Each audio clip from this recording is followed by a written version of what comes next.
Welcome back to Epochs Across Eras, where we explore history's greatest turning points.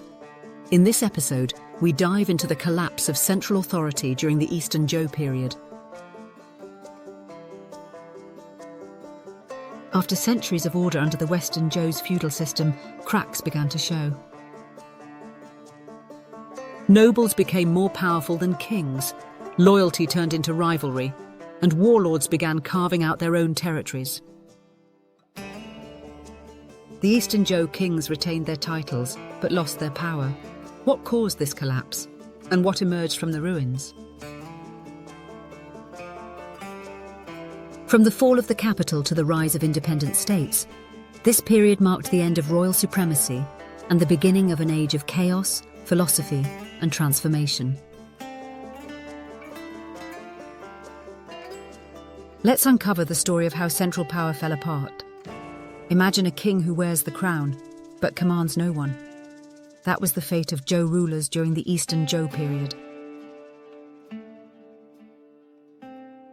After the fall of their capital, the Zhou court moved east, clinging to power in name only. Real authority shifted to powerful nobles and regional lords. As kings faded into figureheads, China fractured into dozens of competing states.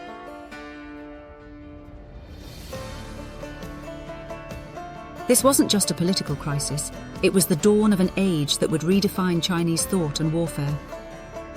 Today, we explore how the Eastern Zhou began, and why kings no longer ruled their own kingdom.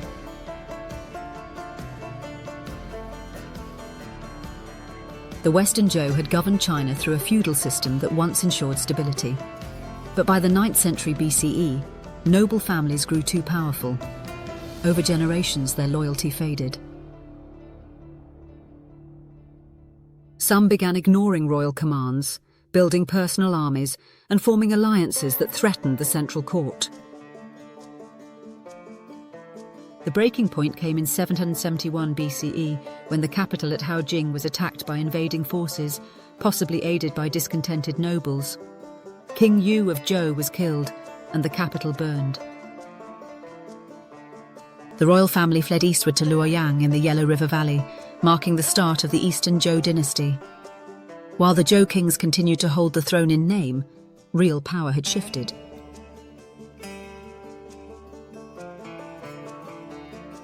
The move to Luoyang was more than geographic, it was symbolic.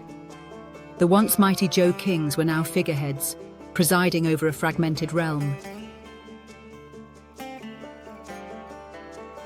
To maintain even symbolic authority, Eastern Zhou rulers had to negotiate constantly with regional lords. The royal court depended on these nobles for protection, food, and legitimacy. The centre had crumbled, and the periphery took control. From this point on, Zhou kings could no longer enforce policies. They could only hope powerful nobles would listen.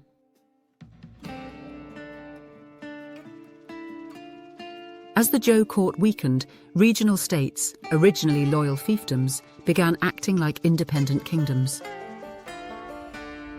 Major states like Jin, Qi, Chu, and Qin expanded their territories, built large armies, and governed autonomously.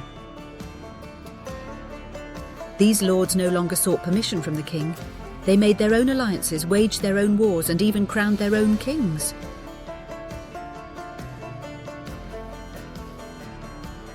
The result was fragmentation. While Zhou kings continued traditional rituals and titles, they had no power to enforce unity. The feudal system that once linked territories through loyalty and family ties had broken down. The Zhou court had no standing army, limited resources, and no means to compel obedience. The shift wasn't immediate. But over generations, the erosion of central authority became irreversible. The Zhou king's decrees became ceremonial. Political and military power now rested entirely with regional lords.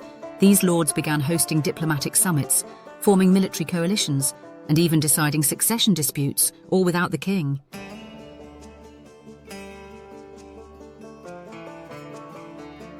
This decentralization opened the door to constant power struggles.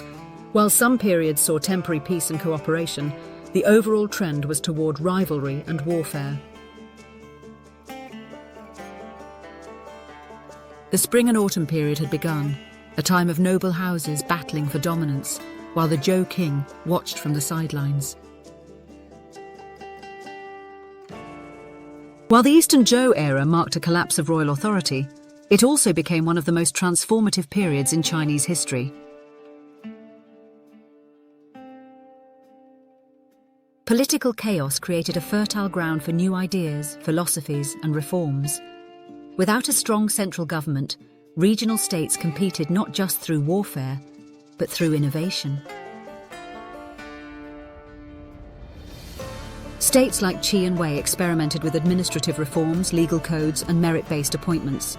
Thinkers were welcomed to courts as advisors, strategists, and teachers.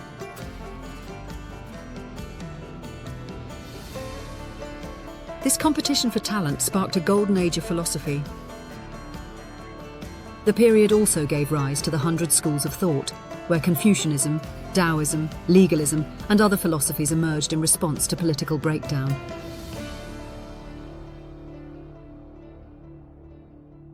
Confucius himself lived during this time, proposing moral virtue and hierarchical harmony as the cure to disorder.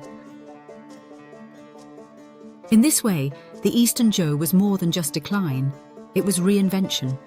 It was a transition from tribal nobility to more complex, bureaucratic states. Warfare became more sophisticated, economies grew, and the intellectual landscape flourished. Though the Zhou king had lost control, the foundations for modern Chinese thought and governance were being laid across a fractured, competitive landscape. From collapse came creation, an age of disorder that birthed some of China's greatest ideas. The Eastern Zhou period was a paradox, a time when kings lost control, but ideas took flight. While the fall of central authority led to conflict and fragmentation, it also unleashed a wave of intellectual, political, and cultural transformation. The chaos forced states to adapt, innovate, and think deeply about the nature of power, society, and morality. Though the Zhou dynasty would never regain its former strength, its collapse gave rise to the very philosophies and reforms that would shape Chinese civilization for centuries.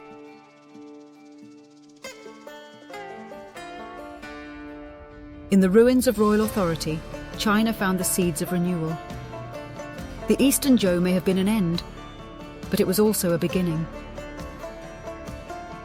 Thank you for watching Epochs Across Eras. If you enjoyed this journey through history, make sure to like, subscribe, and hit the notification bell so you never miss an episode. Let's keep exploring the past to uncover the stories that shaped our world. Until next time, keep questioning, keep learning, and keep exploring the epochs that define us all.